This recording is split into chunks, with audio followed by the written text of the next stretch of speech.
Back once again for the renegade master. Back once again for the renegade master. Back once again for the renegade master. Back once again for the renegade master. Back once again for the renegade master.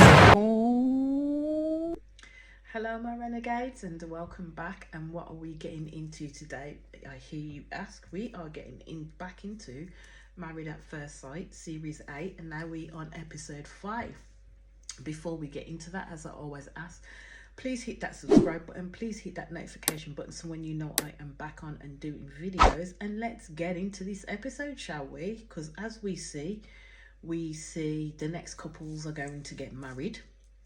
The ones before are already married and they're off on their honeymoon, their hollybobs as we like to call it. So we get to meet Shona. Now Shona, because I thought it was Roz, but it wasn't Roz. It was actually Shona that already showed up and said she was already in love with her husband. Right, so she'd had a rough time going through it as she was growing up and stuff. So she became, she was bulimic. She was talking about bulimia in her first few instances when she was younger. And now she's grown into this quite spiritual type person. And the person that they're going to put her with is actually what she wanted, basically. And he's quite in depth with his spirituality and things like that. But before we get on to Brad, Shona is saying that basically she hadn't been on a date with anyone and she falls in love fast and intense. And she loves love. And that was it. It's that same thing that Brad said, that he loves love. And I thought, hold on. They picked a male version of fucking Shona for her to get married to. So I was kind of like, okay then, so you've come on this show to try and meet someone and hopefully be with them for the longevity. We already know she falls in love thick and fast and things go pretty quick with Shona. So she's then got to learn that if she's with someone where she knows she can fall in love with that person really, really quickly, she needs to start holding herself back a little bit and getting to learn the person who she's dating, getting to learn the person who she's just married, because it is going to be her husband, like sight unseen in that sense. But my thing is like, if she loves love, when that feeling disappears, is she always going to be trying to seek that feeling from something else or someone else? That's the kind of thing that I worry about with Shona, because already she's saying that she loves her husband and she ain't even met the man. So with Brad, he's the same. As I said, he's like a total male version of Shona. And he said that he loves love. He does have a son from a previous relationship. So this is what I'm saying. I'm hoping Shona takes her time because she loves kids as well. And her person at the moment is her dog. He's got to love her dog, which he does at the end of the day, which he does. So basically, on paper, these two do work. On paper, I'm going to say on paper that these two do work. Right now, I am going to reserve my judgment on them both. And then we see Portia.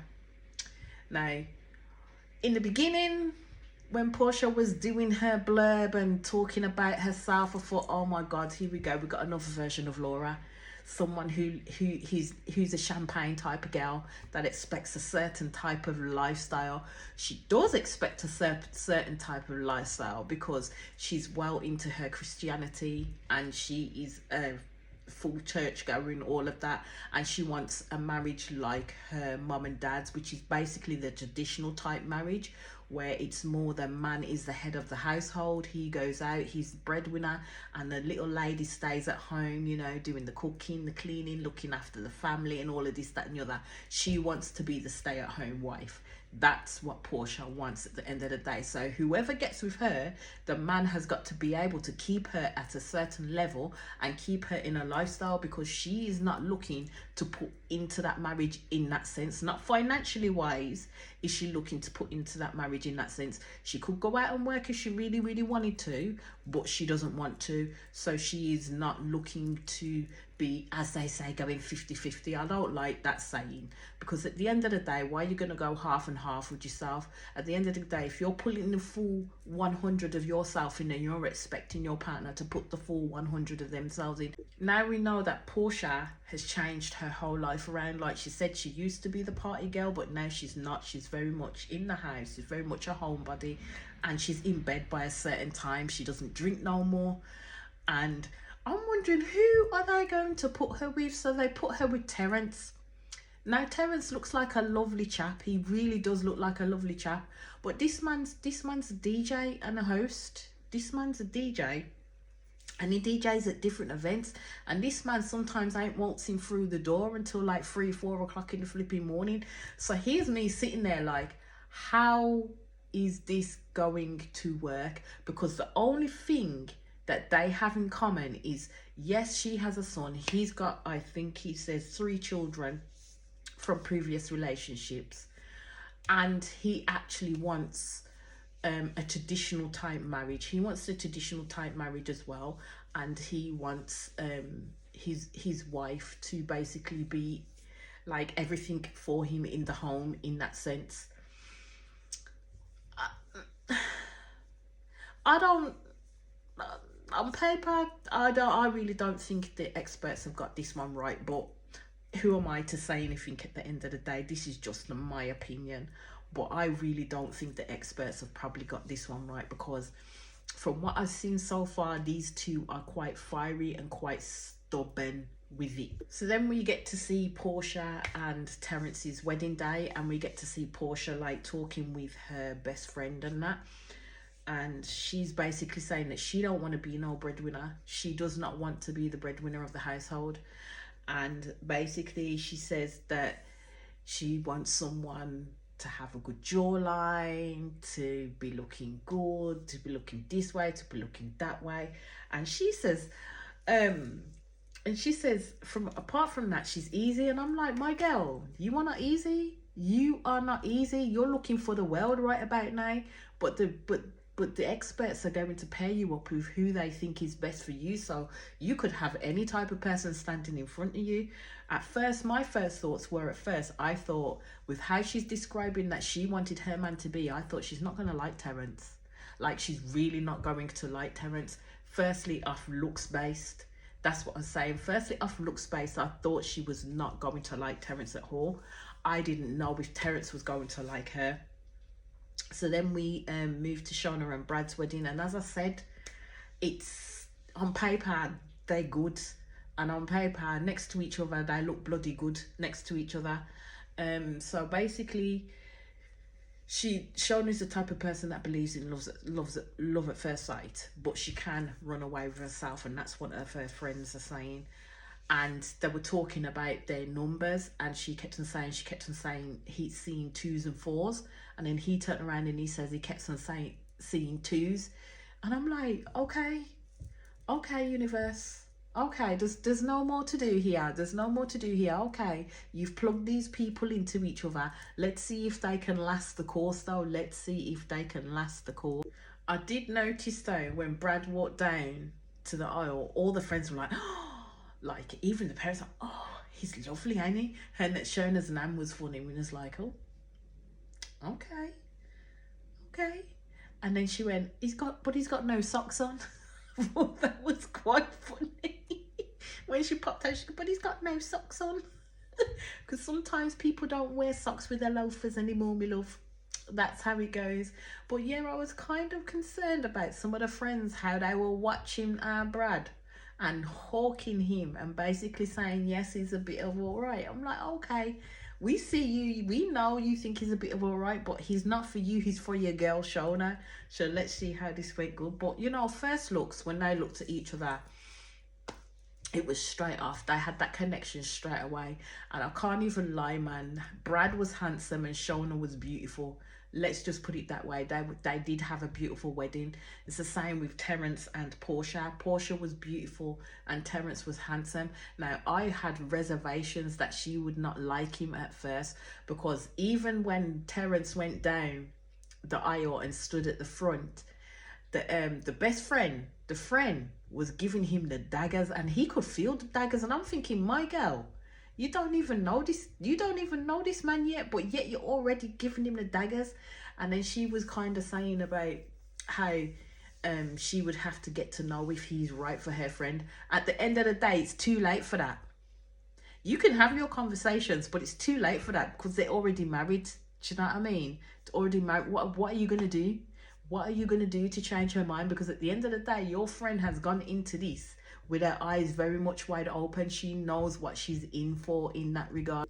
And I have to say, on first looks, when Terrence saw Portia, he was like, raw, straight out of his mouth. And I was like, and even his friends went, man said raw, you know what I mean? But that was his first emotion at the end of the day. That was his first emotion, looking at his wife at that very first moment. And I was pleasantly surprised that actually Portia did like him.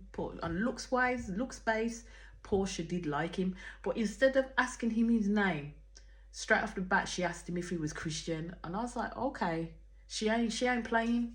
She ain't playing. She wants to know your religious affiliation straight away. She's not playing. But he did answer and said that he's Christian. I don't know how much of a Christian Terrence is, because I don't think he actually goes to church and stuff the way that I think Portia goes to church and stuff and studies her Bible and lives her life by the Bible now. I don't think Terrence does all of that. So that remains to be seen, because even his friends were saying, oh, he's playing a religious route. He has to at this point, because he's gonna realize that this girl is very much into her Christianity.